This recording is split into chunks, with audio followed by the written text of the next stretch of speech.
Reports have been circulating that Anula Ratnayaka, a resident of Eriyavattiya Kalaniya, had died in Israel. The Sri Lankan embassy in Israel said that a member of the family that she worked for in Israel had put up a post on social media saying that Anula Ratnayaka had been shot and killed. The Sri Lankan embassy said that her family has been informed of this. The embassy had requested the Israeli Foreign Ministry to allow for her body to be inspected. The embassy expects an opportunity for this to be provided as soon as the operation in the south of Israel concludes. Anula Ratnayaka, a mother of two, had been working in Israel for 10 years. I think only Anula is working in that village, but she has friends elsewhere. Last evening they told us that Anula has passed away and that they were sure of that. Then we asked them how has Anula died, but the old lady she was taking care of had survived.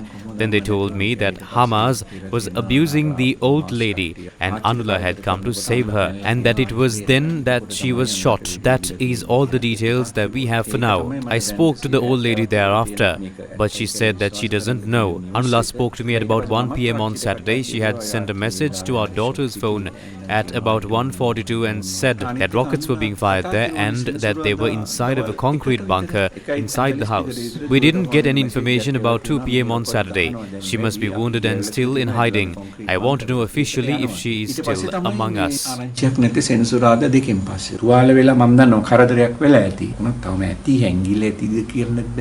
Officially මට මෙයා ඉන්නවද කියන එක පිළිබඳව තමයි දැනුවත් වෙන්න ඕනේ. හරි අමාරුයි ඉතින් එකපාරටම ඉතින් දරා ගන්න. Meanwhile, the Sri Lankan ambassador to Israel announced that another Sri Lankan has been kidnapped and is suspected to have been murdered. An attack was launched from the ground, air and sea. This was an unexpected attack because this attack was launched after a 3-week-long holiday with the end of the holy year. The attack was launched towards the west of Israel. There are about 20 Sri Lankans in this region. We didn't receive information about 7 people. 4 of them had reported to work thereafter and the embassy was informed of it. We received reports that 2 people were missing and that 1 woman had been killed, but we have not been able to verify this. We requested permission to leave the embassy to inspect the bodies. We were not allowed to do that because the military operations are still underway. We might get permission to go to that region tomorrow.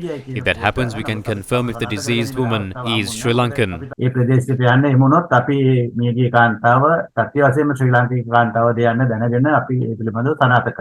Who is the Sri Lankan who is missing? Yatiwara Bandara, a 48-year-old resident of Venapur, is missing. We have informed the Red Cross about this. The Red Cross informed us that they will get the names through their headquarters if there is a program to exchange prisoners between Gaza and Israel. These names will be put forward. So if Yatiwara Bandara has been taken into their custody, we will be able to find out about it. If he is not in their custody, we will have to examine the corpses at the hospital and look into his whereabouts. Sujit Priyankara, a Sri Lankan who worked in Israel, has been injured. Are Sri Lankan nationals in Israel safe? The government of Israel issues a statement saying that Israeli residents in the vicinity of Gaza have been evacuated and they will be relocated to other areas. There are about 17 Sri Lankan caregivers in this region. They will get an opportunity to move to another location. Besides that, the situation in about 95% of the country is normal. There is a fear in Sri Lanka that there is a massive war here, but there is nothing like that. When there was a war in Kilinochchi, the day-to-day lives of people in Colombo were normal. It is a similar situation here as well.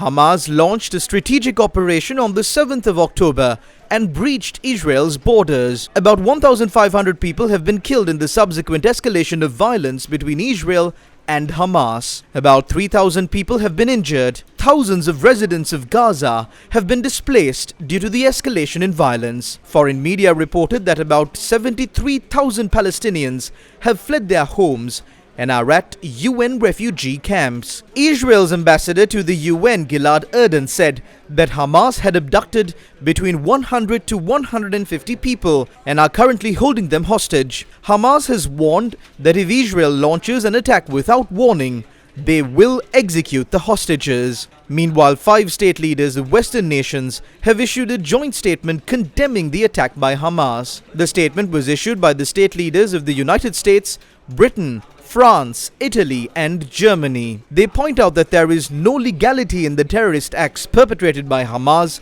and that it cannot be justified in any way.